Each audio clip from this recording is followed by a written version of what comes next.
Hi, I'm Irene. I worked 2 jobs, waitressing double shifts, just to help my sister stay afloat. But then she showed up at my job, called me a lowlife in front of a packed restaurant, and walked out like I was nothing. I thought that would be the worst part. But what came after? The lies? The guilt? The way my own parents turned their backs? What do you do when the people you love treat you like a utility instead of a daughter? Some people carry family in their wallets, pictures, phone numbers, emergency contacts. I carry mine in my spine, in the slouch of my shoulders, in the exhaustion that never really lifts. It was around 6:30 in the evening, and I was wiping down the counter at the restaurant before the dinner rush picked up. The overhead lights buzzed softly, and a faint scent of marinara clung to the air. I'd been working double shifts all week, covering for a coworker who quit without notice. My manager barely looked at me anymore, just tossed a dish rag my way and mumbled, "You're a lifesaver." I'm not. I'm just a woman in her 30s who learned too early that when people around you start drowning, they'll grab whatever's closest to stay afloat. And that was always me. Growing up in Sacramento, my parents raised us in a house that looked calm from the outside. White shutters, trimmed lawn. But inside, it was all about who shined the brightest. My sister Calla always had a spotlight. Mom said she had star quality, whatever that meant. Dad called her our little diamond. I was just the steady one, the helper, the problem solver. At first, I wore it like a badge. Who wouldn't want to be dependable? But over time, I noticed something. Calla never had to lift a finger unless it was to point at someone else to do it for her. Usually, that someone was me. A few weeks ago, Mom called during my short break between shifts. I was sitting in my car, engine off, sandwich untouched. "Honey," she started, soft like she always did when she wanted something. "Your sister's had a rough patch lately. I was wondering, could you help cover her rent just until she gets back on her feet?" I didn't answer right away. I stared at the crack in my windshield, the one I couldn't afford to fix. "She's your sister," Mom added, as if that settled everything. "Family helps each other." Dad was silent on the line, but I knew he was there, probably nodding. Always the quiet partner in this twisted little arrangement. They didn't have to say more. They never said more. The burden just rolled downhill, and I caught it, again. I said yes. I always say yes. The next day, I checked my credit card statement out of habit, something in me uneasy. That's when I saw it. 2 separate charges totaling nearly $900. One at a boutique downtown, the other for some online cosmetic brand I'd never heard of. My chest tightened. I knew. Somehow, I just knew. When I called Calla, she answered like nothing was wrong. "Oh, that? Don't be dramatic," she laughed. "I needed a few things. You're the one with the job, right?" I said nothing. "You always said you'd be there for me, and it was just this once, I swear. Don't turn it into a whole thing." Just this once. Funny how just this once always finds its way into the mouths of people who make a habit of taking. That night, I couldn't sleep. I lay in bed, staring at the ceiling, the same patch of water damage from last winter blinking back at me. I thought about the culinary program I'd looked into at the community college. I'd bookmarked it months ago, even saved up for the first semester. That money was gone now. And still, I didn't call her back. I didn't demand the money. I didn't even tell our parents what she'd done. I just kept going. The next morning, I poured black coffee into a chipped mug, buttoned up my server uniform, and walked out the door like nothing was broken. Like I wasn't. Because in this family, silence is survival, and survival is expected. I stared at the phone, heart pounding, not from fear, but from the slow, growing realization. They were never going to stop asking. That realization didn't fade the next day. It stuck with me like smoke in my clothes. Every message from my mother felt heavier. Every ring of my phone made my stomach turn.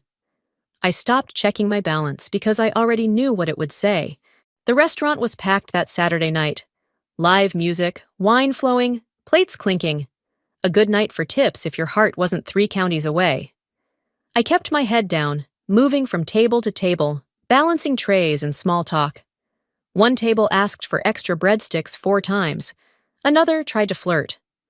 All I could think about was the math in my head. Rent, gas, Cala's bills, groceries, the late-night pharmacy trip I hadn't budgeted for. By 7:45, the dining room buzzed like a beehive. I'd just finished clearing a table near the back when I heard it. Her voice. That's my sister, believe it or not. I didn't have to turn around. I already knew it was Cala. She was seated with 2 people I didn't recognize. She wore a tight black dress, full makeup, and her hair in that styled wave she usually only pulled out for weddings or pity plays. The people with her laughed like she was a celebrity. I stayed behind the partition, praying someone else would take their table. No such luck. Table 15's asking for you, Jessa said, glancing at the screen, then at me. They said you're family. My heart knocked against my ribs. I walked toward the table like I was walking the plank. Cala beamed. There she is. Isn't she cute in her little apron? You guys, this is my sister Irene. She owns this place. She burst into laughter before correcting herself. Kidding. She just works here. I froze mid-step. Her voice was loud enough to catch the attention of the table behind her. My manager, Marco, glanced over. I gave a tight smile and focused on the notepad in my hand. May I take your order? I asked. Cala leaned forward, elbow on the table. You still working nights? I figured you'd have leveled up by now. One of her companions let out a surprised laugh, like they weren't sure if they were allowed to react.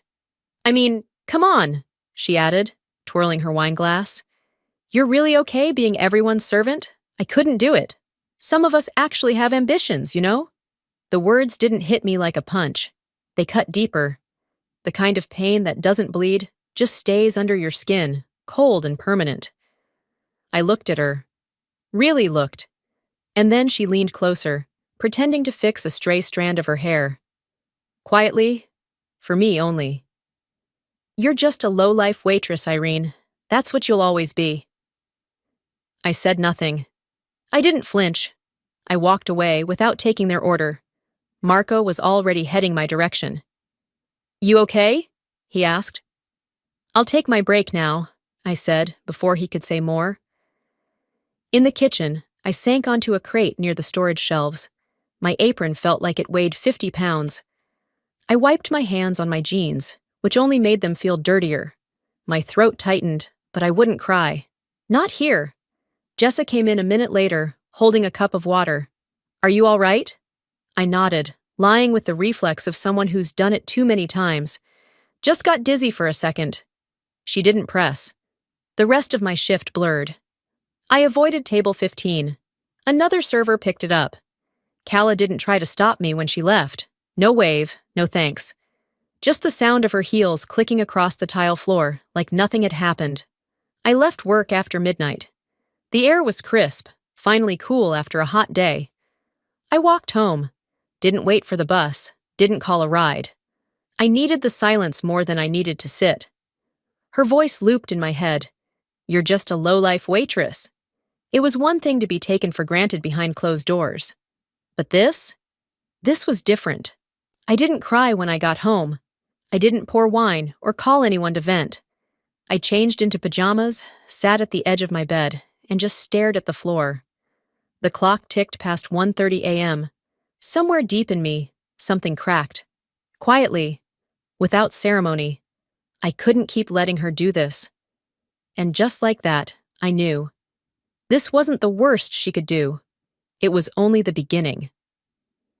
The next morning came slowly, like a bruise forming under the skin. Quiet at first, then unmistakable. I poured my coffee as usual, staring out the kitchen window at a neighbor walking their dog. It was a Sunday, I think. The kind of day you're supposed to use for rest, or brunch, or walking through a farmer's market with someone who holds your hand. Instead, I sat in silence, my phone screen lit up with unread texts from Cala. Her tone was cheerful, as if nothing had happened, as if humiliating me in front of strangers was a passing cloud we could all forget. Hey you! Want to come over later? I found that movie we used to love as kids. Not an apology, not a single word of remorse. Just more of the same, like always. 3 days later, I stopped by my parents' house to drop off a box of summer clothes they'd asked me to pull from storage. I hadn't planned to stay long. The air always felt heavier there. As I set the box down by the door, I heard voices drifting from the kitchen. Mom, soft and exasperated. Dad, low and calm. A familiar rhythm. "It's not like the last time we paid her credit card bill," my father said. "Irene never found out, and it helped Calla get through that rough patch." I froze. The box slipped slightly from my grip, hitting the floor with a quiet thud. They didn't hear it. Never found out? That rough patch had been the semester Calla went to Paris on a study break. I'd thought she'd saved for it. I'd thought she had a scholarship. I'd even mailed her a care package with my tips tucked inside a book, stupidly proud of her. But now, that had been funded by my parents, behind my back.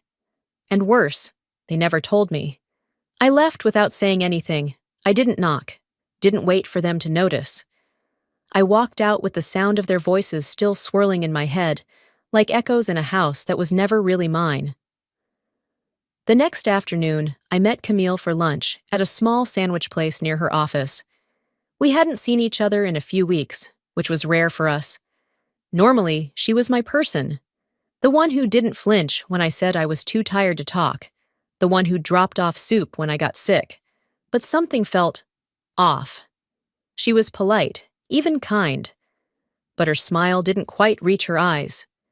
She didn't ask much about work or my family, just talked about her new upstairs neighbor who practiced the trumpet too loudly at 10 p.m. Halfway through her salad, she put her fork down and said, "Irene, can I ask you something?" I nodded. "Did you know Calla borrowed money from me?" I blinked. "What?" She said it was just a short-term thing, emergency rent. "I figured you were helping, so she must be good for it. I sent her $400. That was 2 months ago." My mouth went dry. I hadn't known. Of course I hadn't. "She ghosted me after that," Camille continued. "Didn't respond to messages. I didn't want to bring it up, but I think she used me, and I think she used your name to do it." I wanted to say something, anything, but all that came out was, "I'm sorry." She smiled, but it wasn't warm. It was resigned. "I know it's not your fault," she said gently, "but I think I need a little space." That sentence hit harder than I expected. I nodded, even as the pit in my stomach grew. She paid for her half of the meal and stood up. "I'll text you later this month. Maybe." I watched her leave through the front window, her purse slung casually over her shoulder, the way people walk when they're no longer carrying part of your world. That night, I sat in bed scrolling through social media. Calla had posted a story of her laughing at a rooftop bar, champagne in hand, captioned, "Brunch queens do it better." She didn't look guilty, didn't even look aware. I wondered how someone could cause so much harm and still sleep like a baby. How could she smile like that when everything she touched left someone else hurting? I closed the app, my hands were shaking, and then, without even thinking, I deleted it. All of it. Instagram, Facebook, even the messaging threads with her name. Silence flooded in. I walked to my desk, pulled out an old notebook I hadn't touched in years, and opened to a blank page. I started writing, not to vent, not to accuse, but to track, line by line, every payment, every favor, every lie, not for revenge, for clarity, for me. I didn't need apologies anymore. I needed boundaries, and this time, I was going to draw them. It started with a phone call at 10:17 a.m. on a Tuesday. I was folding laundry, a podcast humming in the background, when the screen lit up with an unfamiliar number. Normally, I'd let it go to voicemail, but something, instinct maybe, made me swipe. "Hello?" A man's voice answered, professional, detached. "Hi, this is Mr. Chen. I'm Calla's landlord. I just wanted to follow up on the rent. Your payment didn't go through for this month. Should I send the invoice again to your email?" I blinked. "My what?" He hesitated. Kala said you usually handle it. She gave me your number in case there were any issues. My fingers tightened around the phone. I never agreed to pay her rent, I said slowly. Please remove my number from your records. There was a pause. Oh, I see. I'll speak to Kala. I hung up without saying goodbye. My breath was shallow, my heart, not racing, boiling. It wasn't just about the money, it was the gall, the entitlement, the way she kept handing out pieces of my life like they were hers to give. I sat down on the edge of my bed, phone still in my hand, and stared at the floor like it had answers. 5 minutes passed. 10. Then I typed out the message. If you ever give my name or number to someone regarding your finances again, I'll involve the police. This isn't a joke. I'm done. I hit send. No emojis. No love you anyway. No explanation. 2 minutes later, she replied. Chill. It's just rent. You always overreact. I tossed the phone onto the couch like it had burned me. Maybe I did overreact for years. And maybe now I was finally reacting just enough. That Friday, Aunt Vivian invited me over for dinner. Her voice was warm, the kind that made you exhale without realizing you'd been holding your breath. Just us, she said. No expectations. Come hungry. I brought a small dessert I didn't bake, but pretended I had. It didn't matter. She smiled like I'd brought her gold. We ate chicken piccata with roasted potatoes and limoni greens. She poured me a glass of wine and sat across the table, eyes kind but searching. I've been meaning to say something, she began. I know your parents lean on you, a lot. I swallowed hard, nodding. She continued. It's not fair. They raised 2 daughters, but only one was ever expected to hold the roof up. My throat tightened. I looked down, blinking fast. She reached across the table, touched my hand. You don't have to keep doing it. You're allowed to say no. For a moment, I didn't know what to say. No one had ever said it so plainly. Not with love. Not with permission. Then the phone rang. It was my mother. Vivian sighed, already knowing. I picked up, only because I didn't want to lie later. Are you talking about us? Mom said, her voice cool. Vivian's always been good at stirring the pot. Mom, we're just having dinner. She cut me off. Don't forget who helped you pay your first month's rent, Irene. Don't let people fill your head with... Vivian took the phone from me, calmly, gracefully, and said, maybe if you raised both daughters equally, Irene wouldn't have to keep cleaning up your mess. She ended the call without another word. My jaw went slack. You didn't have to. I did, she said, pouring another glass, because no one else ever has. After dinner, I helped wash dishes. The silence between us was soft, not awkward. She handed me a towel and said, You're stronger than you think, but strong doesn't mean silent. I went home just before 10. The streets were quiet, headlights smearing against damp asphalt. When I reached my apartment, I didn't turn on the TV or check my phone. I sat at the kitchen table and opened the same notebook from the other night. And this time, instead of listing debts, I made a new list. Boundaries. I won't answer money requests. I won't defend someone who won't defend me. I won't explain my choices to people who only listen to judge. I won't play the villain in someone else's fantasy. I closed the notebook, leaned back, and whispered out loud, I've said yes my whole life. Maybe it's time they hear a no. And if they didn't like what came next, that was their problem, not mine. I went to bed that night with a strange stillness in my chest. No shaking hands, no lump in my throat. Just silence, the kind that fills a room after a door's been closed for good. But that peace lasted less than 36 hours. I woke up Thursday morning to a message that twisted my stomach before I even unlocked the screen. I'm sorry if I've been awful. I don't want to be here anymore. It was from Kala. No punctuation, no follow-up, just that. I shot upright, heart slamming against my ribs. The room suddenly felt cold, despite the spring sun pouring through the window. I dialed her number. Straight to voicemail. I called again. Then again. Each ring felt heavier than the last. No answer. I threw on a sweatshirt and shoes without socks, grabbed my keys, flew down the stairs, phone clutched like a lifeline. I didn't know where I was going. I just couldn't sit still. Couldn't do nothing. I drove. No destination. Just motion. I stopped at red lights without remembering how I got there. When I finally pulled over at a gas station, I called her again. Nothing. 30 minutes later, as I sat frozen in the driver's seat, my phone buzzed. Relax. I was just in a dark place. Thanks for caring, though. I stared at the screen. She knew. She knew exactly what to say to send me spiraling. And worse, she knew I'd come running. Not because I'm weak, but because I'm human. And she'd always treated my empathy like a lever she could pull anytime she needed something. I didn't text back.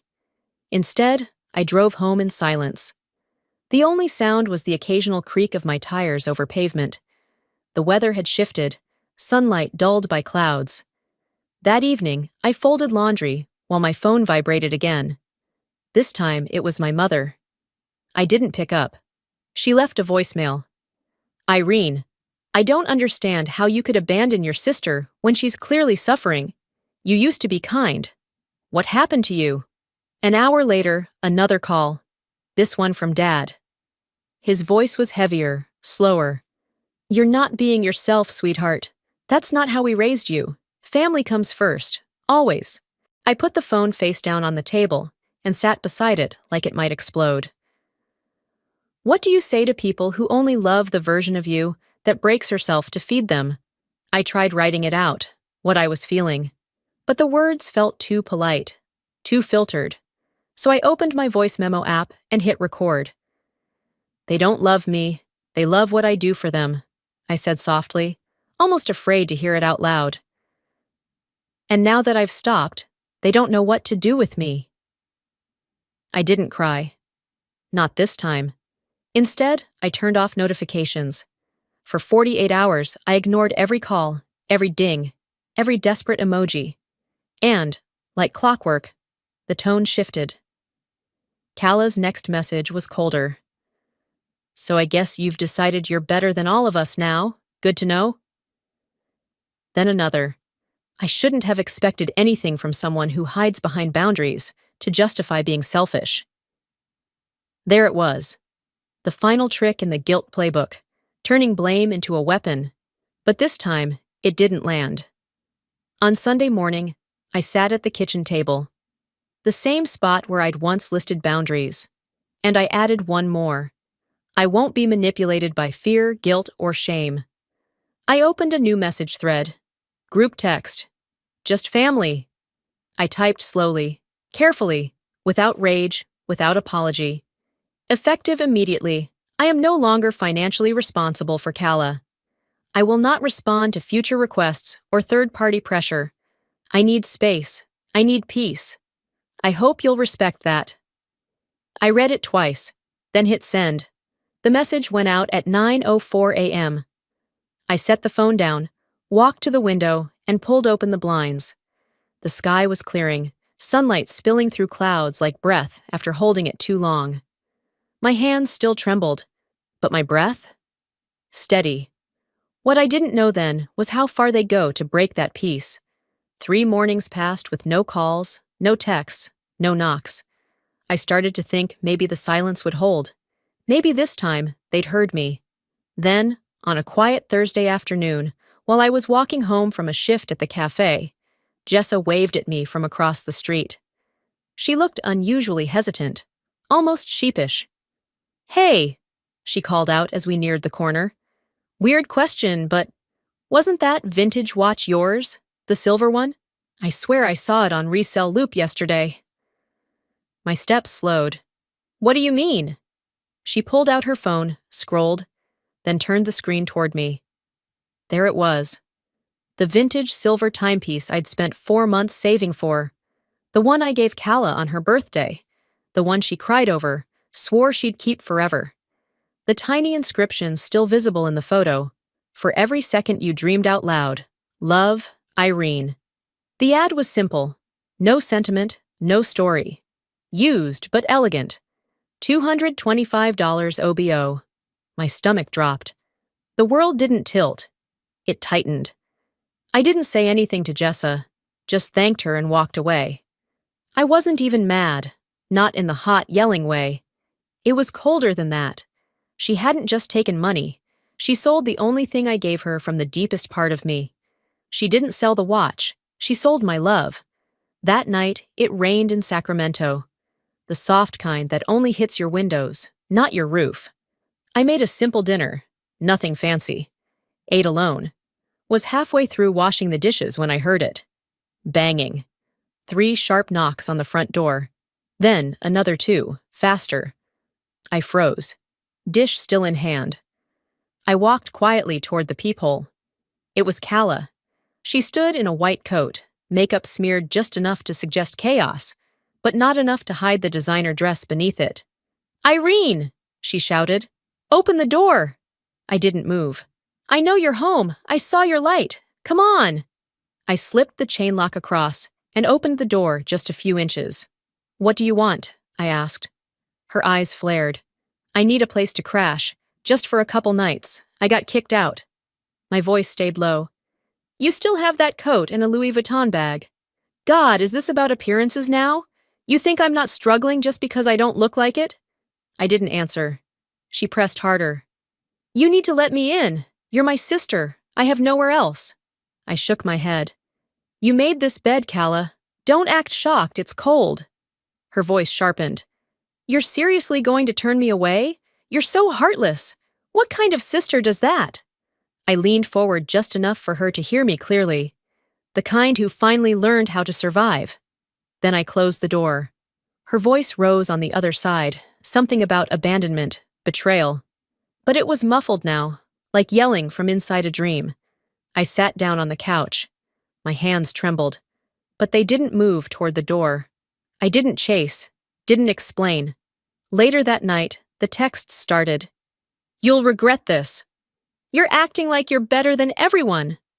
Don't forget who helped you when you were nothing." That one hit a nerve. But not for the reason she thought. Because I wasn't nothing I'd never been. I just wasn't hers to use anymore. I typed one line, no punctuation. "I've never been nothing, just invisible to you." Then I blocked the number. I didn't sleep much, but I didn't cry either.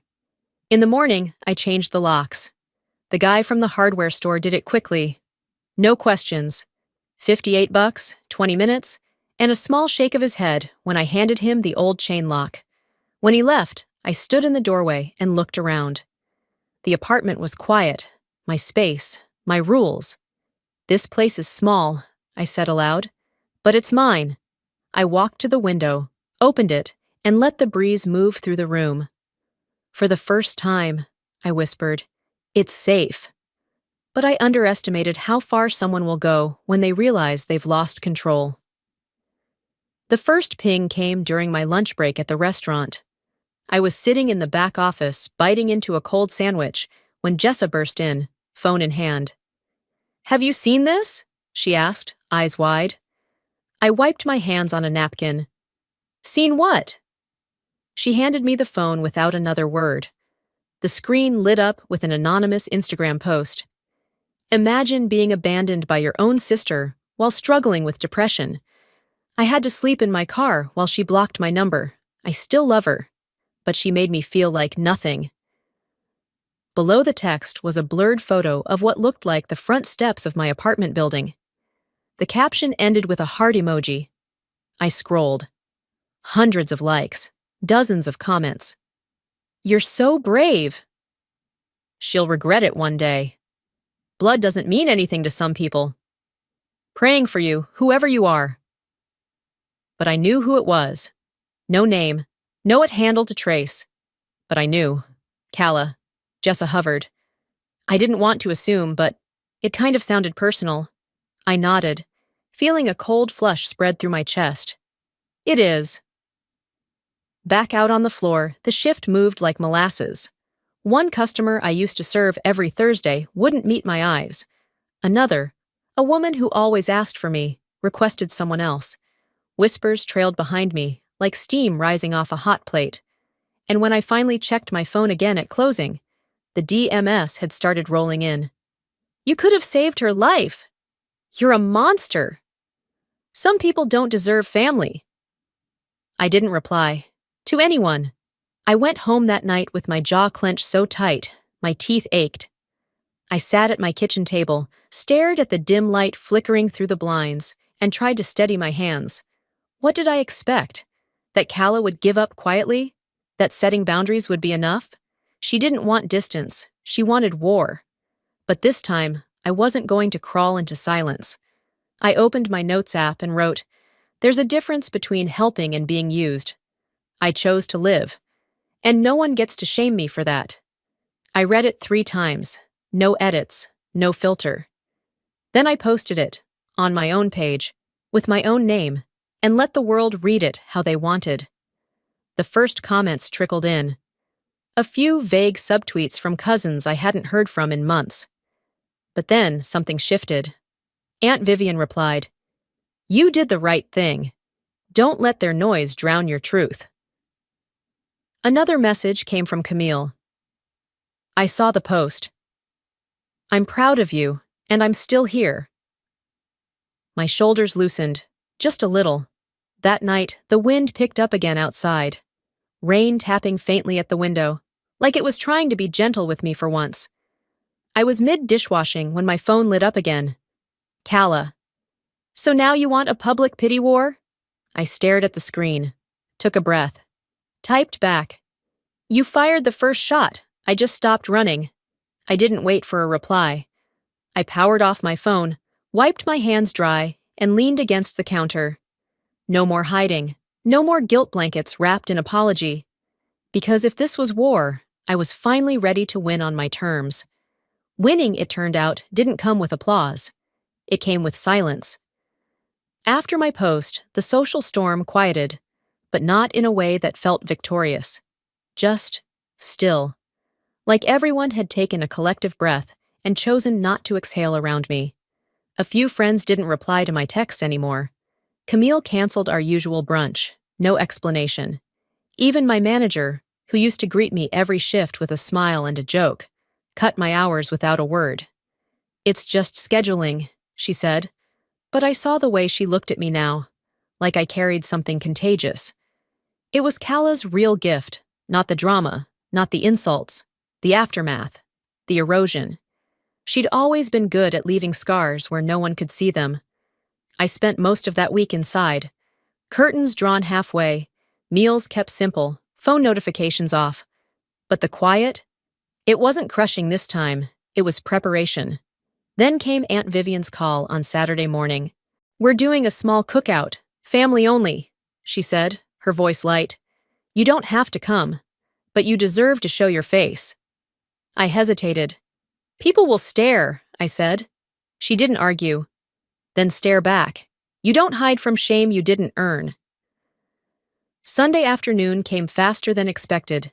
I put on a soft sweater, jeans that fit just right, and pulled my hair into a low knot. Nothing fancy, just clean and confident.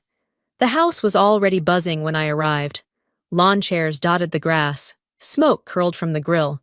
Laughter floated over from the porch, but it quieted as I stepped into view. I spotted her immediately. Calla, perched on the patio edge like a queen on a throne nobody offered. Legs crossed, drink in hand. Her eyes found me. Cold, unblinking. My mother stood beside her, jaw tight. My father? Sipping lemonade, avoiding eye contact like it might bite him. I nodded at Aunt Vivian, who smiled softly. Brave, I thought. Her, not me. Then it happened. Calla's voice rang out, just loud enough for everyone nearby to hear. Even now, she's the victim. She always wanted people to pity her. The words hung in the air like wet laundry, heavy and humiliating. I didn't flinch. I walked toward her, each step measured, the grass crunching under my shoes like it knew something sacred was ending. When I reached her, I didn't raise my voice, didn't point a finger. I just looked at her and said, no. I just wanted to stop bleeding for someone who wouldn't even say thank you. The yard stilled. A cousin near the grill clapped, once, twice, then stopped. No one else moved.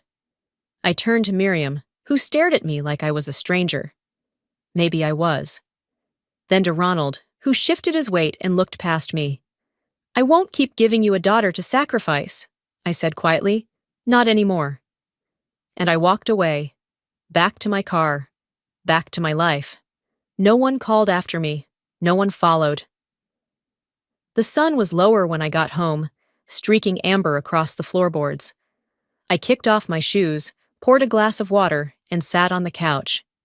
My phone sat silent. No buzzing, no guilt trip voicemails, no please come back from anyone, just me. And in that space, for the first time in years, I felt something like peace. It didn't come wrapped in a happy ending, but it felt earned. Not all battles end with forgiveness. Some end with freedom. The first few days afterward felt like walking barefoot on new hardwood, quiet, unfamiliar, but solid. I didn't hear from my parents. Not once.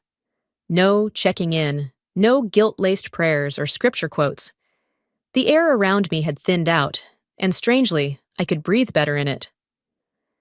One night, about a month after the cookout, I sat at my little two-person table, eating reheated soup and a slice of buttered toast. The apartment hummed with the dull purr of the fridge. Outside, someone was walking their dog, its collar tags jingling faintly through the window. No one had texted me all day. I smiled. At first, the silence had felt like punishment. Now it sounded like music. The next morning, I rode the city bus to the community college I'd once only daydreamed about. It was gray outside, the kind of weather that made Sacramento look soft around the edges. I stepped into the student services office and waited behind a young man with earbuds in and a mother wrangling a toddler. When it was my turn, the woman at the desk smiled politely. Program? Culinary arts, I said. Night or weekend courses? Night, I replied, then added, I work full-time. She nodded, typing something. Do you have an emergency contact? I hesitated. There was a time I would have said Calla without thinking, or my parents, even after everything. But now? No one, I said gently. Just me. She didn't flinch, just wrote it down. I paid the deposit with the same card Calla used to drain for shopping trips. It felt poetic. When I left the building, my receipt tucked into my coat pocket, I looked up at the sky. It wasn't sunny, it wasn't raining, just somewhere in between. That night, as I settled into bed with a book, my phone buzzed. One notification, a long message. From Calla. It started with, I was awful, I know that now.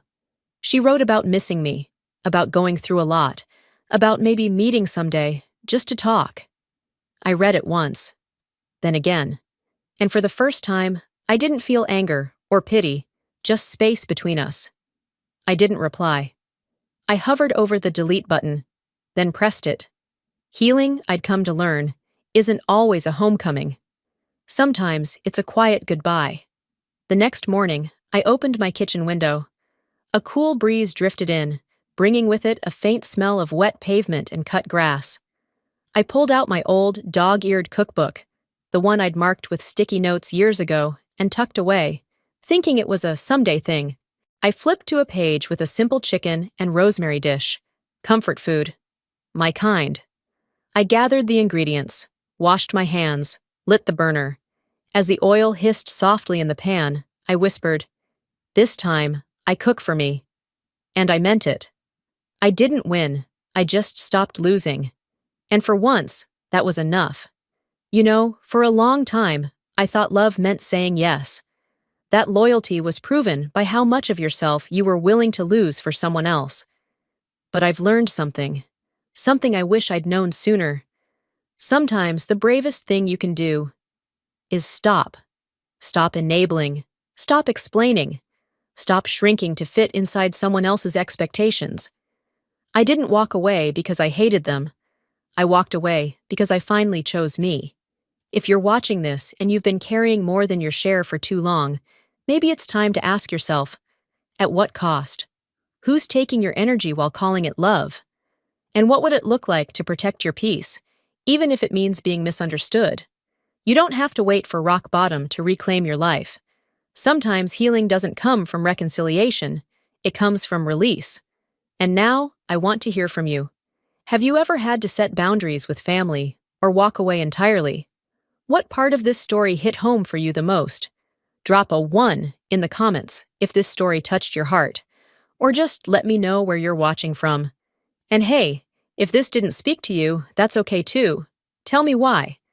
I'd love to hear your story too. And if you want more real stories like this, raw, honest, and human, make sure to hit that subscribe button and turn on notifications so you never miss the next chapter.